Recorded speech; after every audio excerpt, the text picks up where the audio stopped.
Hello everybody, I hope you're all having a blessed day. Today we are taking a look at my 2018 Acura TLX A-Spec. Starting with the front, man, for a 7-year-old car, it still looks great. And the A-Spec package really does help with all the extra goodies. Starting up front here, we can go over a few of the things that the A-Spec package includes. So first off, we got these really nice headlights. They're called the July headlights, and they do a really great job of illuminating the road. And they look great too. We got our blinker here, and we got black housing, which comes with the A-Spec package. We got dark chrome trim all around the grille, so it's a little bit darker than you'd see on the base models. And then of course we got this more aggressive front fascia here on the lower bumper. You can see, yeah, functional, well, mostly functional mesh down here. This one really has only got a few open holes there for airflow, and then this one has a few more here too. And then of course we got these nice circular fog lights. Moving over to the side here, we see our first A-Spec badge, first of many, and also the dark gray wheels, 19-inch wheels that come with the A-Spec package. We're also getting some blacked out trim here around the windows, and of course some nice side skirts here, help out with that aggressive look. Coming around back, we got a gloss black spoiler, looks great. And then actually these taillights come factory smoked, a little bit darker than the base. You'll notice the base models are a little bit brighter of a red. And then of course we got yet another A-Spec badge here. And we got a nice aggressive rear bumper that's exclusive to the A-Spec package. My only complaint here is these fake exhaust tips. You see the real exhaust on there? We're getting some condensation on here. The real exhaust tip in there.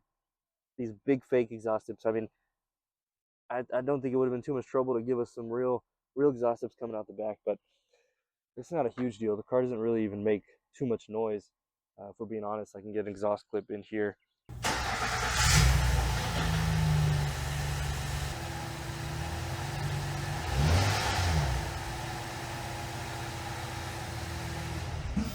And same thing around on the other side.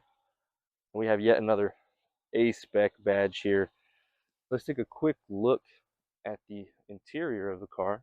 Some nice seats here with the Alcantara matched with the leather. This is exclusive to the A-Spec package.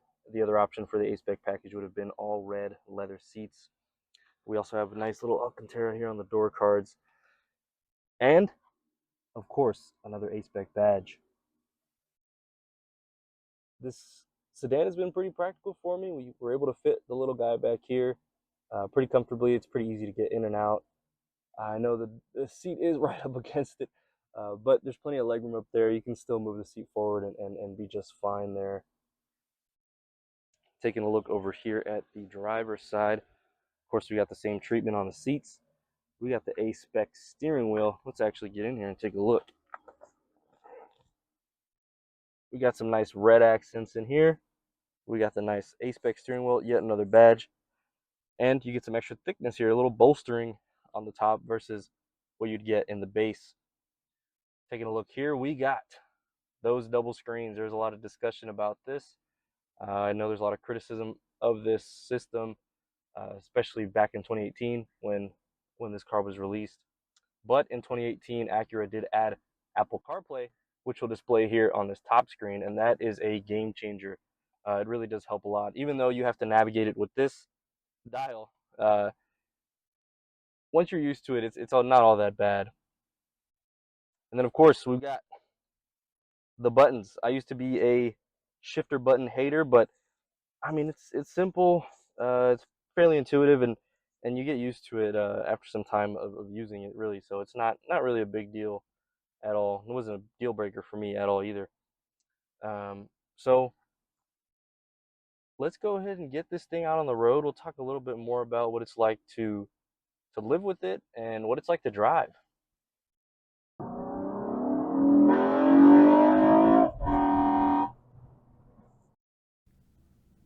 What we just heard there was VTEC kicking in at 5,000 RPM, coming from that 290 horsepower 3.5 liter V6. It is a 3,800 pound car. So with those two things combined, it's definitely not the quickest. You're not winning any drag races at all, but I don't think that's what this car is really about. And I think our view on horsepower is a little skewed now with all the crazy horsepower cars we're seeing nowadays. So with the SH all-wheel drive, the car really does feel a lot lighter on its feet because it can send up to 70% of that power to the rear wheels, and it can actually send up to 100% to an individual rear wheel, depending on which way you're turning or what kind of maneuvers you're making. So it really does feel a lot lighter on its feet, and taking some curvy roads or taking a turn, the car feels fairly planted. There's no adjustable dampers or anything like that, but the A-Spec has some revised suspension and a changed up steering ratio as well. So it feels good. It feels fun to drive, especially when you throw it in Sport Plus mode. The steering wheel stiffens up a little bit, and the transmission holds those revs pretty high for you. And speaking of the transmission, it's definitely a sore point on the car. I know a lot of people have had some complaints that it can be a bit jerky, some trouble shifting, some rough upshifts or downshifts. And it's definitely not the fastest transmission out there. We're not looking at a dual clutch or anything.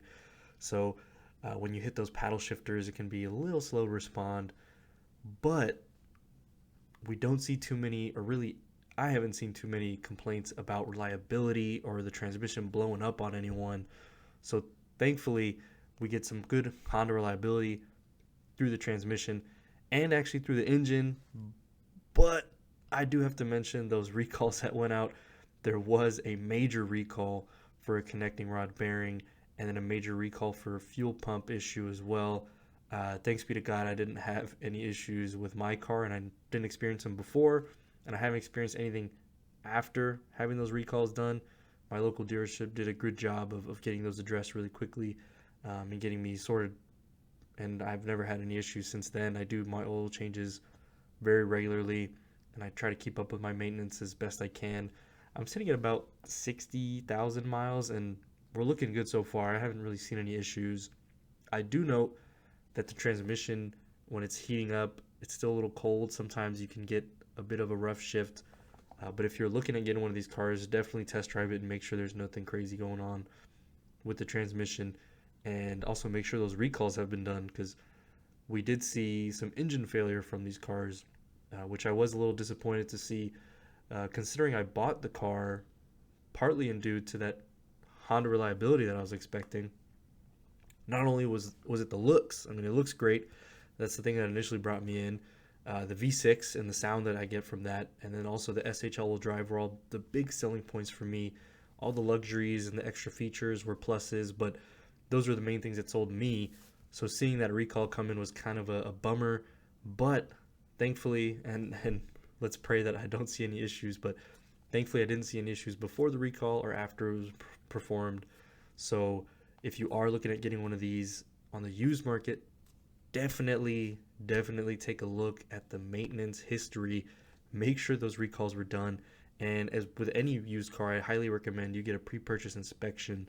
And then, of course, you got to drive the car and make sure it feels good. It's something you like, and it's not having any rough shifts or any issues that people complained about with this car. But overall, it's been very practical for my small family. It fits all the groceries. I mean, it's a fairly large sedan, so you can fit the kids, you can fit the groceries, you can drop the kids off to school, and then you can take a nice scenic route home and have some fun with it. So that's really been my favorite part.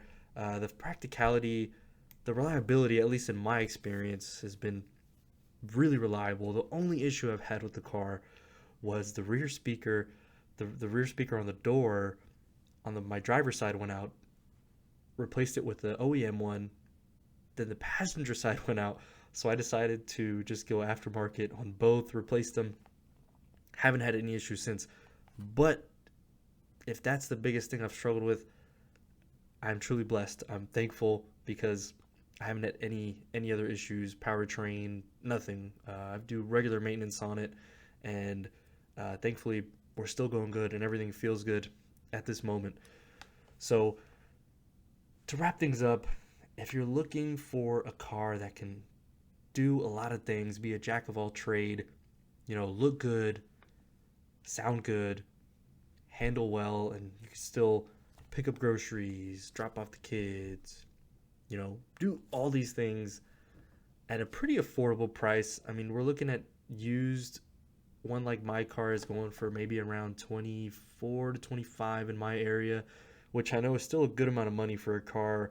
I think a lot of new cars are going for 60K, and some people online don't seem to blink an eye about that, but that really is a lot of money.